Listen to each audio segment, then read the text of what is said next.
Good morning, everyone. Pete Pardo here from Sea of Tranquility. Welcome to another edition of Favorite Album of the Year.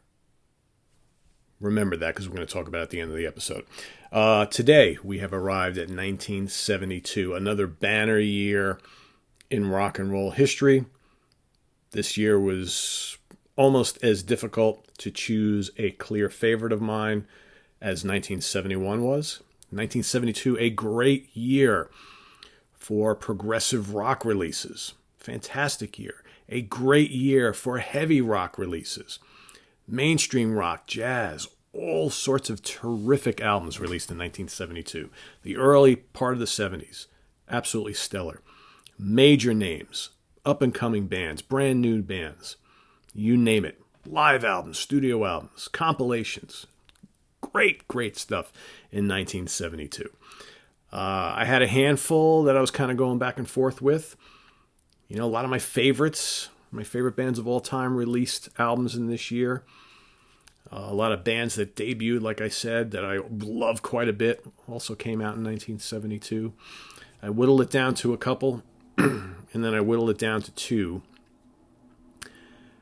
And as always, I try to go with my gut. And, again, this is based on, these are my personal preferences, okay? Which is the album that over time has moved me the most? It may not always be an album from my favorite band who released an album that year, as much as I love that band. Sometimes, there's certain releases that transcend, who your favorites are, okay? But it might be your favorite album, regardless of where the band ranks on your favorite band list, right? And it has nothing to do with sales and all that kind of stuff. For those of you who know me, been following this show, my picks have absolutely nothing to do with chart positions and all that kind of stuff. It's my favorites. Or my favorites. Okay. So this particular one, and again, after a couple days of debating it, I decided last night, that's the one I'm going to go with, because I think it's just, again, to me, it's my favorite album ever released in this particular genre. Not by much, but by just enough. It's perhaps my favorite lineup of this particular band. It contains two, if not three, I think all three of my favorite songs, my 10 favorite songs from this band. And I think it's just one of the crowning achievements in the history of progressive rock. Released September 13th, 1972, produced by Eddie Offord, however he says his name. Close to the Edge by Yes. And this was Close to the Edge. I know a bunch of you predicted this. A bunch of you predicted a couple other albums. But this, the more I thought about it, and I will tell you that my runner-up, I probably have listened to a lot more in my life, and probably is my favorite live record of all time that I listened to a ton while I was growing up. But when it came down to it, I felt which is kind of, for me, the more important album for me, and Close to the Edge narrowly beat out Made in Japan by Deep Purple. So I'm sure a lot of you were thinking I was going to go with Purple here, because of course you got Machine Head and Made in Japan. I think Machine Head, as fantastic as it is, and legendary, I always had a much closer affinity and tie to Made in Japan. So this was a tough call, because I really wanted to go with Made in Japan. But the more I thought about it, man, this is such an important album to me. That helped, one of the couple of albums that really helped solidify my love for progressive rock. And, it's only has 3 songs. Doesn't need any more. The epic title track, Close to the Edge. One of the greatest prog epics of all time. Okay? The gorgeous, And You and I, with the sublime guitar work from Steve Howe, John Anderson's, ethereal vocals, that thundering bass of Chris Squire. The last album with Bill Bruford on drums. And, of course, the amazing Rick Wakeman. All right? And then my favorite Yes song of all time, Siberia Khatru, is here. So, just wonderfully produced, just stellar long-form composition at its best on all 3 tracks. Hard not to go with this for me. As great and as much as I love Made in Japan, and I do. So they're going to get the narrow win from me today. A great year, and I want to hear your picks. I mean, that's what the show is all about. It's about me telling you what my favorite is of the year, and then you guys chiming in. So now that we got that business out of the way, I want to do a little mini rant here, because there seems to be a growing disassociation with some of our viewers on the nature of this show format. Okay, so the title of the show is called Favorite Album of the Year. Last I checked, favorite does not mean definitive best. Okay, if you've been following Sea of Tranquility for all this time, you should know that what I do is I talk about albums, bands, songs that are my favorites, and I invite conversation amongst all of you in the comments to talk about what your favorites are and why. We both share stories on why these albums are so special to us, and it's a fun place to be.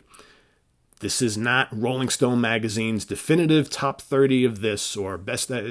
There's nothing in the title of this show. Favorites does not mean definitive best. I can't tell you how many times over the last couple of days we're getting a growing number. It's now up to like 20, 30% of the people who comment are wanting to start up arguments with me about my choices.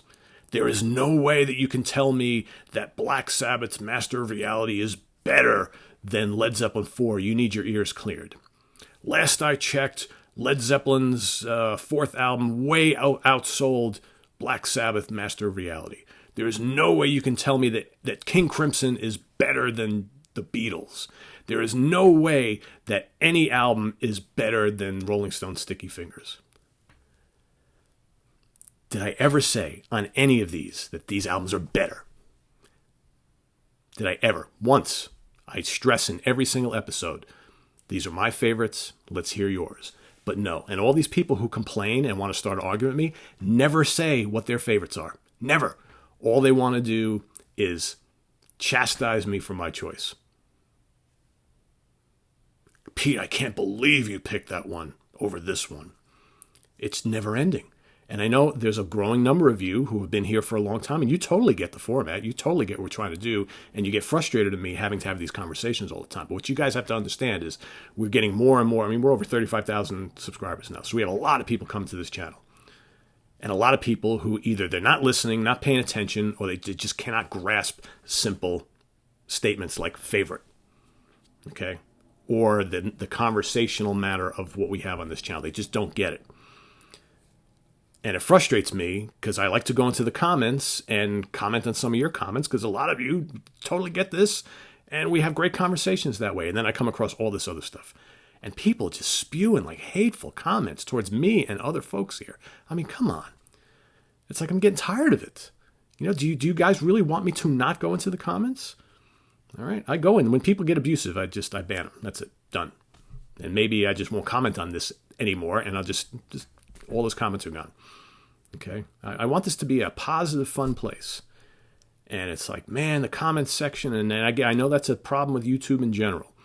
But it just seems to me like you got a lot of people watching who I guess just don't pay any attention and just cannot grasp the concept that someone might have a different selection than they do. And all they want to do is spew hate on the person who thinks differently than them. Everybody likes what they likes. Everybody likes what they like. Everybody hears things differently. Albums affect people at their heart, in their brains differently. Nobody's the same. If all you want me to do is spew out 1972, here's the best-selling album of the year according to Billboard, boom. You know, a million other sites do that. That's boring. I might as well just stop the channel. I'm not here to regurgitate news and sales charts. All right? It's not what I do. You should know better than that.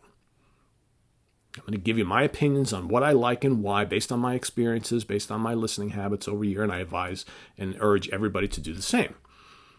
I don't sit here and proclaim to be giving you the definitive best of every single thing we talk about, because I'm just me. No one appointed me as the ruler of all that is over music and everything I say is gold and that's the way it is. No, and none of you are that person either. So that's why this is just a sharing of opinions and what we like and why. And I wish everybody would just stop, with this whole, you don't agree with my choice, so your choice is wrong, and all this kind of stuff. It's gotten old, people. It's gotten old.